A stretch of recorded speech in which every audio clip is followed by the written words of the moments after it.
At our 40th anniversary, he renewed vows with another woman. I gave her the prenup I wrote. The envelope was elegant, gold-trimmed, sealed in wax. I thought it was a surprise for our 40th anniversary until I saw the sender, Selena Monroe. Inside, a photo, Edward, my husband, smiling beside a woman half my age. The card read, "Join us in celebrating 40 years of love with Edward Langley." My name, Margaret Langley, was handwritten on the front. There was even a note, "Your presence means the world." I didn't cry. I didn't scream. I just placed it on the table, turned off the kettle, and sat in silence. 3 days later, I pulled out my old wedding dress. Ivory lace, hand-sewn hem, tiny seed pearls. It still fit, loosely now. I pinned up my thinning hair, added powder, and slipped on old heels. In the mirror, I looked like someone attending her own funeral. I didn't go for closure. I went so they'd see me. The venue was a garden estate, elegant and distant, made for fairy tales, not betrayals. I walked in alone, past rose petals and violins, the kind of beauty meant to soften a blow. Then I saw it. White chairs, floral arch, twinkling lights. "Thank you for joining us to celebrate the extraordinary love of Edward and Selena." Applause. And me, frozen, silent, at my own husband's wedding. They stepped out smiling, Edward in the cologne I'd bought him, looking 10 years younger. Selena draped in silk white, perfect and poised. He held her hands. "Selena," he said, "you taught me what it means to be chosen." Chosen. After 40 years of burnt dinners, hospital nights, and folding socks in silence, he said he never knew love until her. The crowd sighed. She dabbed a tear. And I stood alone in the grass, unacknowledged. Not a guest, not a wife, just a shadow watching her life be rewritten. Without her. I didn't faint. I didn't scream. I just stood there, still clutching the invitation in my hand like a calling card from hell. Someone brushed past me, a young woman with too much perfume and a clipboard. She glanced at me, blinked, and said, "Oh, ma'am, you're not on the seated list. Family is up front." I opened my mouth. Nothing came out. Then she smiled and added, "But if you'd like to leave a message for the couple, there's a guest book by the fountain." A guest book at my husband's second wedding, to a woman who had the audacity to invite me. I looked down at the gold script on the invitation again. "Your presence means the world." They didn't mean that. They meant my absence did. They meant they wanted me to witness my own erasure, politely, quietly, in pearls and silence. So I stayed. Not out of pain, but out of spite, because they wanted a clean story. A love that was never tarnished. A man who'd outgrown his past and found something true. And I was going to remind them, gently, graciously, devastatingly, that his past had a name. Mine. Margaret Langley, the first and only Mrs. Edward Langley. And I had a vow of my own, just not the kind they expected.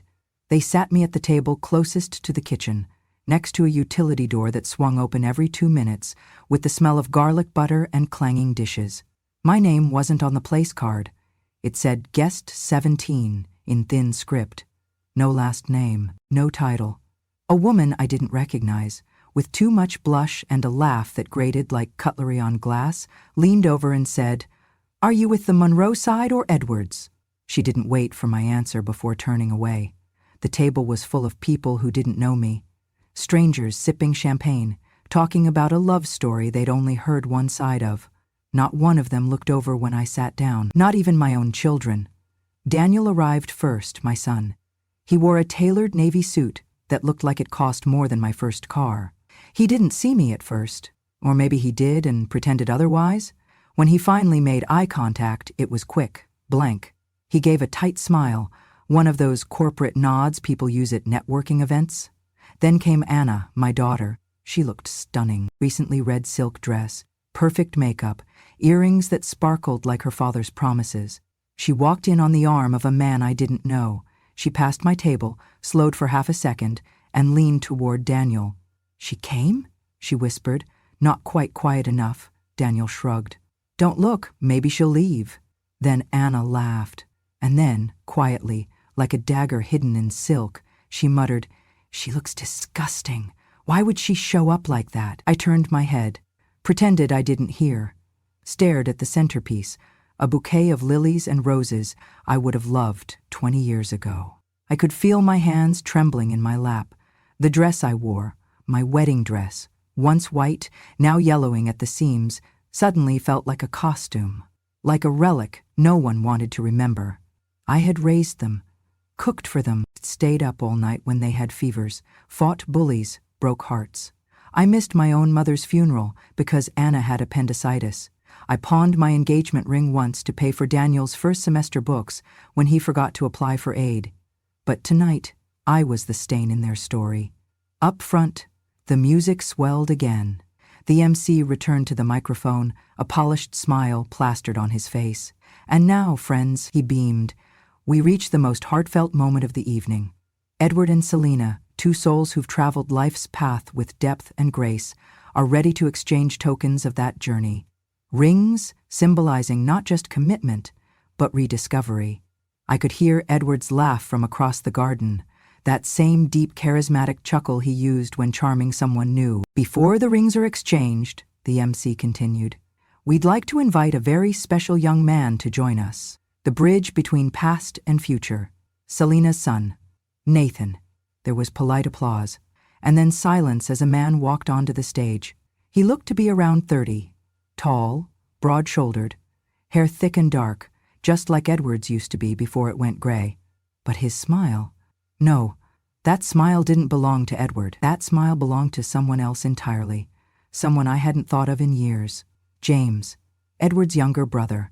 James had lived with us for almost a year, back when he was in college and couldn't afford rent.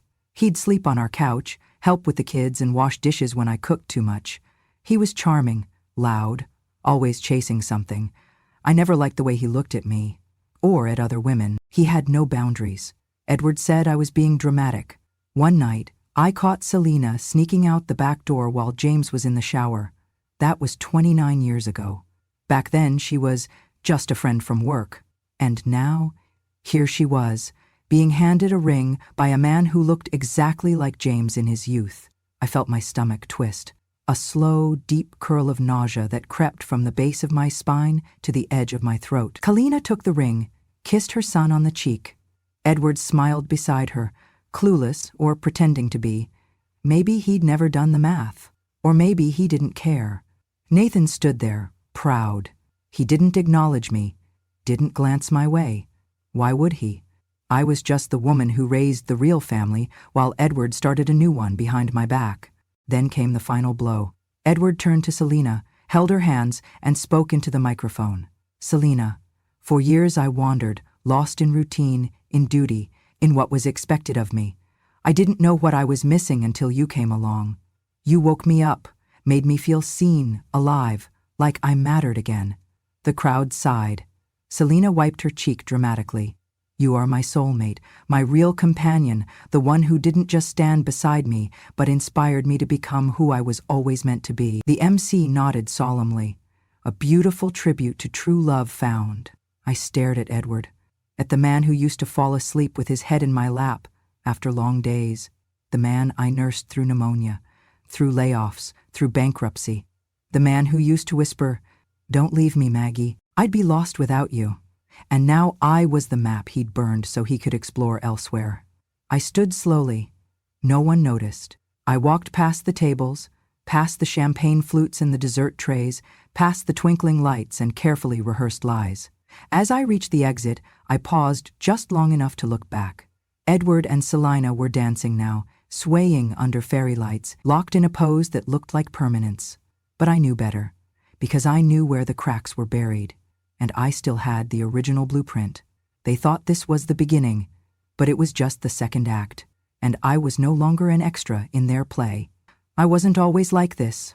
There was a time, not so long ago, though it feels like another life now, when heads would turn when I entered a room, when people leaned in to hear what I had to say, when my laughter was light and my posture was proud and my hair caught the sun just right.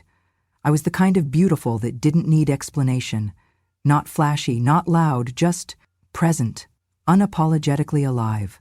I was 21 when I met Edward. He was 26, already on his second company car and first heartbreak. He was charming back then, tall, ambitious, and just broken enough to feel like a project.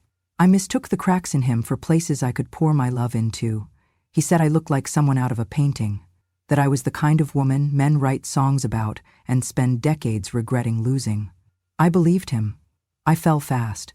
I thought he did too. We got married in the spring. I wore the ivory lace dress my mother helped sew. He wore his late father's cufflinks and grinned like a man who'd won something precious. I didn't notice that he always looked around when pretty waitresses passed our table. I didn't notice that he never remembered my favorite flower or the name of my sister. I thought marriage would smooth those things out, that love would be enough. We bought a house, modest and bright, with a garden out front. I got pregnant 6 months after the honeymoon. Daniel was born first, then Anna 2 years later. I had dreams, finishing my degree in English, becoming a teacher, maybe publishing that collection of poems I'd scribbled in college, but then the daycare was too expensive. Then Edward lost his job for the first time. Then Daniel got sick and needed round-the-clock care for 3 months. And suddenly, I wasn't a woman with dreams anymore. I was a mother. Then I was a homemaker. Then I was background noise. I told myself it was okay, that I was doing something noble, that my sacrifice meant something. But sacrifices, I've learned, only count when someone remembers them. By the time Anna turned 5, Edward had started staying out late. Meetings, he'd say. Networking, client drinks. I'd stay up waiting. Sometimes I'd fall asleep on the couch, my neck stiff and my heart hopeful. One night, he came home at 3:17 a.m., smelling like hotel soap and someone else's perfume. I said nothing. I wanted to scream, but Anna had a field trip the next morning and Daniel had his first piano recital. So I made breakfast. So I smiled. So I folded his shirt the next day, even as my hands shook. When Daniel was 10, I found the first real proof, a receipt for 2 at a restaurant I'd never been to, on our anniversary. I confronted him, quietly, in our bedroom after the kids were asleep. He looked me in the eye and said, "Don't ruin this over something small." And I didn't. Because I had children who loved their father. Because I still believed he might come back to me. Because somewhere, deep down, I thought this was what love looked like. Patient, enduring, one-sided. The years blurred. One day I woke up and didn't recognize the woman in the mirror.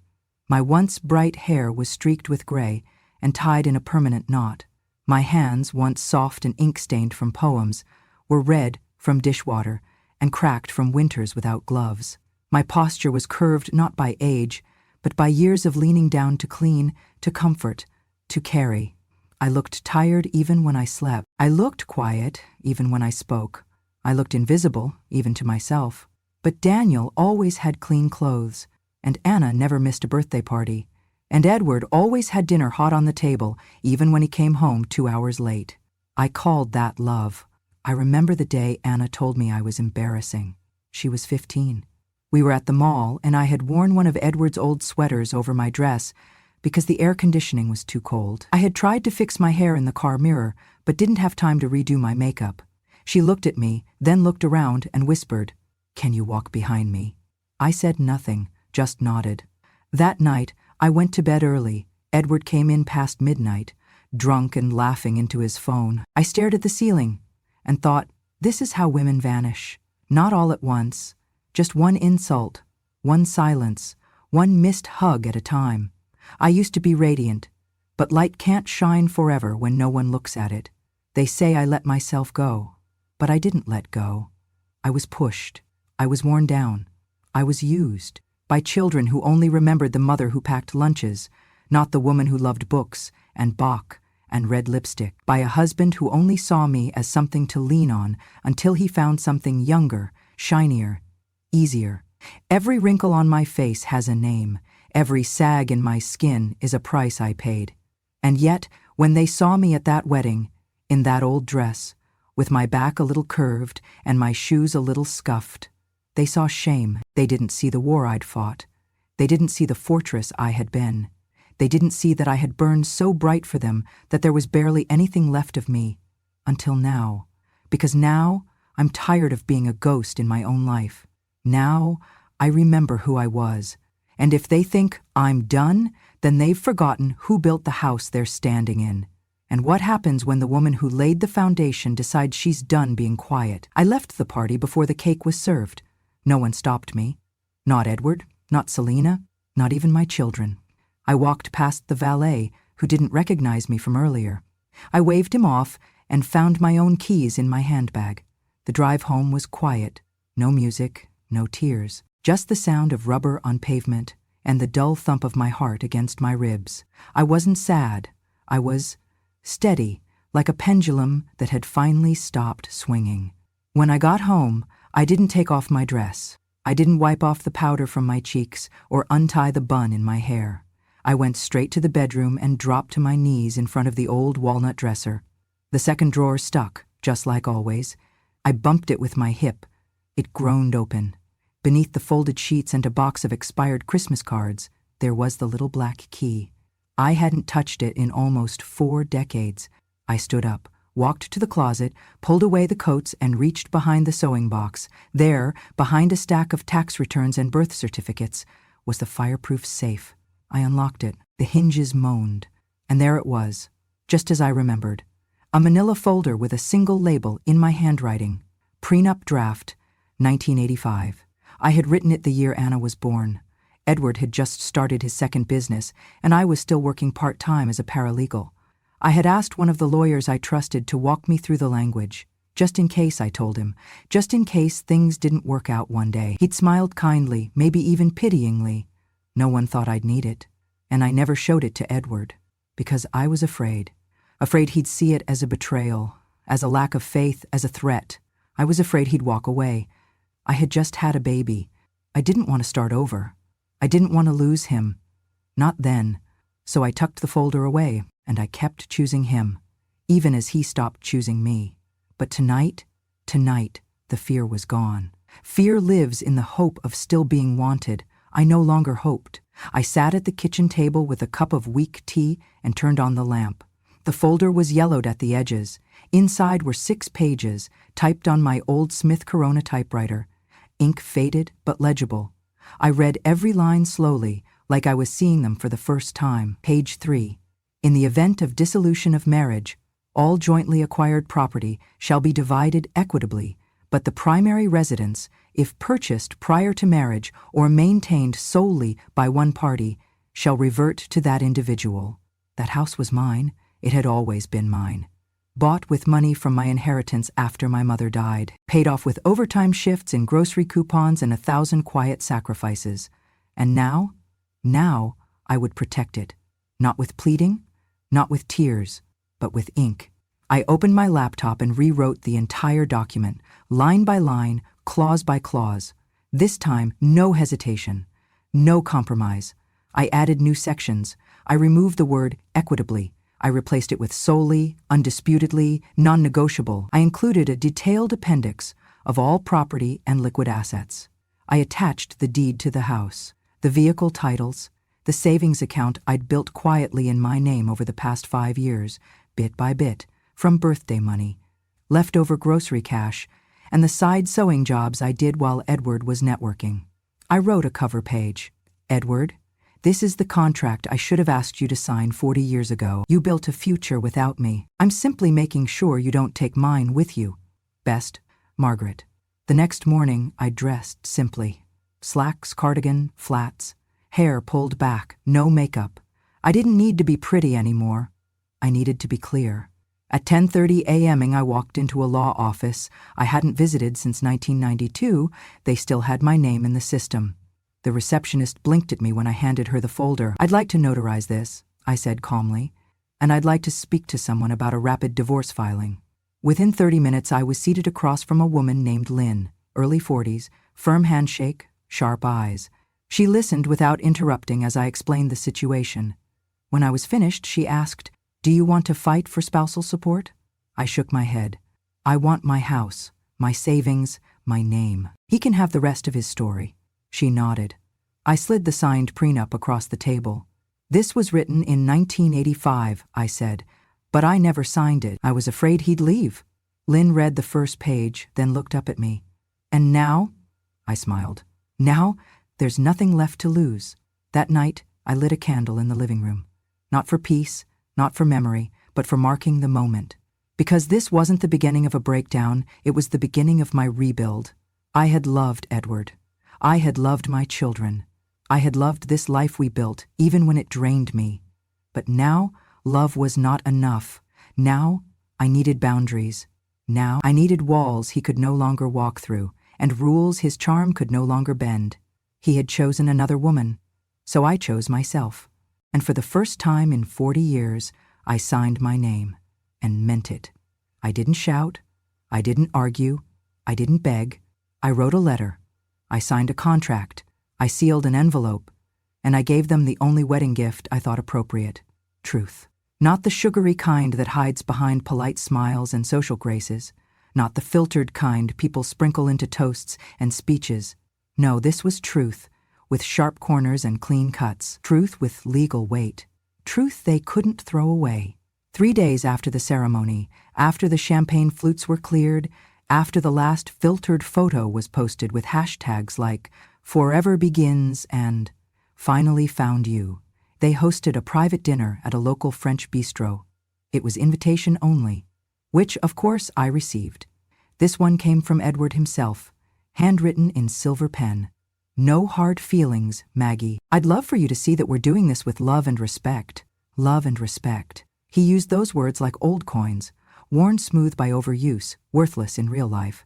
Still, I RSVP'd, unable to attend, sending something in my place. And I did. The envelope was thick, cream-colored, no bow, no flowers.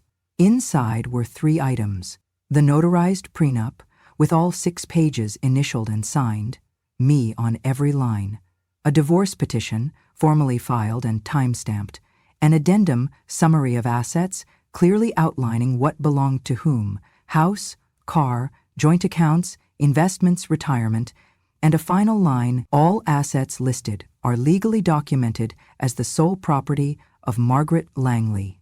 The cover letter was short. "Selina, you've won the man, but I've kept the life. Best of luck. You'll need it. Margaret." I hired a courier, someone professional, polite, efficient. She delivered the envelope to their dinner table at precisely 7:43 p.m., just as Edward was raising his glass for a second round of toasts. I wasn't there, but I can picture it. Selina in a pearl-toned cocktail dress, smile stretching wide. Edward, basking in borrowed youth, a man too foolish to know he'd just toasted his last drop of comfort. The courier placed the envelope between their wine glasses and said, "From Mrs. Langley." I imagined the silence spread like spilled red wine. I got a call from Daniel the next morning. He didn't even say hello. Just, "What did you do?" I let him rant for nearly 5 minutes, accusing, panicked, ashamed. Apparently, Selina had opened the envelope in front of everyone. She hadn't even made it past page 2 before her hands started to shake. Edward, confused, tried to laugh it off, until he saw the notarization, the lawyer's stamp, and the words, "Petitioner requests that respondent vacate the premises within 30 days. Daniel said, "You made Dad look like a fool," and I said he did that on his own. Then I hung up. That afternoon, Selina sent me an email. No greeting, no apology, just, "You're a bitter old woman. This won't bring him back." I replied with one sentence: "He was gone long before you showed up. All I did was close the door behind him." She didn't write back. The next week, I had the locks changed. Edward didn't return home right away. He went to stay with Selina. Or maybe her son, maybe a hotel. I didn't care. When he finally showed up, it was 3 days before the 30-day mark. He didn't knock. I just stood at the gate like a man who had misplaced his key, and his dignity in the same moment. I stepped outside, calm, pressed together in a linen blouse and fresh lipstick, the color I hadn't worn since 1997. He looked at me like he didn't recognize me. "Can we talk?" he asked. I nodded toward the gate. On that side, he flinched. "You didn't have to humiliate me." "You did that," I said, "when you invited me to watch you rehearse a life you already lived." "With me." He looked away. "Saline is upset." I smiled. "Then she knows how it feels." He left with a suitcase and a manila envelope of his own. Inside it, a copy of the signed prenup, the divorce petition, a detailed explanation of why he had no legal claim to anything but his own name, 40 years of marriage, 3 affairs, 2 children who no longer looked at me like family, and now, one very clean ending. No house, no savings, no car, just the woman he called his soulmate and a reality she hadn't read the fine print on. I didn't need to slam a door or throw a vase. I didn't need to scream or demand closure. I had already closed the chapter, with a signature, with a seal, and a courier's polite smile as she said, "Congratulations, it's official." The first call came at 8:03 IAEM. I recognized Daniel's number. I didn't hesitate. I answered. "What the hell did you do?" he snapped. No greeting, no pause. "Do you realize what you've cost, Dad?" I said nothing. He lost everything, the house, the accounts. He's living out of a guest room at Nathan's place. Is this revenge, Mom? You humiliated him. Still, I said nothing. "You didn't have to go that far," he continued, voice sharp with resentment. "You always said family was the most important thing." Family. I almost laughed, but I didn't. Instead, I said, "Thank you for calling, Daniel," and hung up. The second blow came by text, less than 10 minutes later. "Anna, really, Mom? You embarrassed yourself, and now you're making it about money? I don't even know who you are anymore." Then another. "You've always been so dramatic. Maybe now that Dad's moved on, you should too." And then the one that lingered longest. "You just can't stand to see someone else happy, can you?" I stared at the screen for a long time. No mention of the wedding. No mention of the woman their father paraded in front of me. No acknowledgement of the years I bled for them in silence. Just contempt. They weren't angry that I'd been erased. They were angry that I didn't go quietly. I walked to the file cabinet in the corner of my bedroom. The drawer stuck at first, always did. I yanked it hard, the metal scraping loud against itself. I pulled out a brown envelope. Inside, my will. Drafted 10 years ago, updated 3 times. Daniel and Anna were listed as co-beneficiaries. The house, the savings, the annuity, the paintings, the jewelry, passed down from my mother. It was all meant to go to them, because I thought that's what love meant, providing, even after I was gone. I laid the document on the desk, picked up my pen, crossed out their names, every one of them. The new version was shorter, cleaner. The house would go to a local shelter for women fleeing domestic abuse, an organization I'd once donated to in secret. I added a note requesting it be used as transitional housing, a soft place to land for women starting over. The savings, the car, and the remaining estate were split between that shelter and one more name, Claire, my friend. The one person who stood up for me at that wedding, who walked over, put her hand on my back, and whispered, "You don't have to sit through this, Maggie. You don't owe them your pain." The only person who looked at me and still saw a woman, not a role, not a relic. She hadn't judged my dress or my silence. She had offered me a ride home. She had come back the next day with flowers and pie and a stack of old photo albums she said we'd laugh through eventually. She didn't owe me anything, but she gave me everything my own children refused to. I called the notary that afternoon. We signed the updated will in my kitchen. No drama, no ceremony, just initials, signatures, and one quiet line I wrote in the margin myself. I once believed motherhood was unconditional, but I've learned it should never be unreciprocated. Later that night, I stood in the hallway, staring at the framed photos lining the walls. Daniel's graduation, Anna's sweet 16, family vacations, all funded by sacrifice. Smiles that hid exhaustion, memories that didn't include my pain. I took them down, one by one, wrapped them gently in newspaper, placed them in a box labeled, "For storage." Not thrown away, not destroyed, just removed from the places where I once needed to see love reflected. I used to believe that being a mother meant giving everything, but now I see the truth. You can give everything and still be disposable. And if they could call me selfish for finally choosing myself, so be it, because the truth is simple. I was their mother, but they were never truly mine. Not when they chose convenience over character. Not when they stood by a man who betrayed me and a woman who tried to erase me. Not when they told me I was the problem for finally saying enough. I'm done proving my worth to people who measured it in silence, and I'm done mourning children who stopped being mine the moment I stopped being useful. They lost a mother, but I gained something far greater. A future where I don't have to ask for space in a life I built. A peace that doesn't ask for permission. And a voice that no longer trembles when I say, I choose me. It was a rainy Thursday when Edward showed up at my door. I hadn't heard from him in over a week, not since the dinner, Not since the prenup, not since the locks were changed. He didn't knock right away. Just stood there in the drizzle, clutching an umbrella like a man unsure of whether he was arriving or retreating. When I finally opened the door, he looked smaller than I remembered. Not older, not weaker, just less. His suit was wrinkled, his shoes muddied, his hair messy in the way that used to charm me when we were young. Now it just looked careless. "Maggie," he said, the words soft as steam. I didn't answer. "Can I come in?" "No." He glanced down, ashamed. And didn't know what she'd done. I swear I didn't. I crossed my arms, letting silence sit where compassion used to live. He cleared his throat. "I was stupid. I see that now. I lost everything, but you were always steady.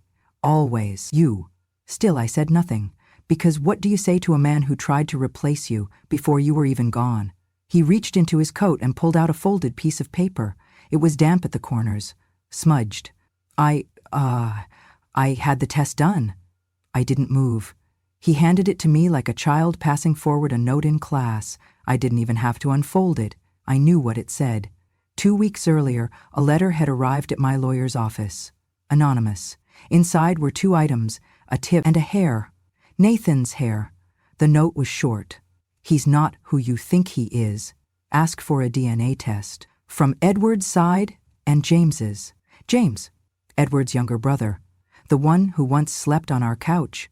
Who used to babysit when I ran errands. Who flirted shamelessly with anything that breathed. The one who disappeared abruptly when Selina first entered our lives. The resemblance I'd noticed at the ceremony wasn't my imagination. It was memory screaming to be acknowledged. I'd passed the evidence to Lynn, my lawyer. She handled the rest. The results were conclusive. Nathan was not Edward's son. He was James's.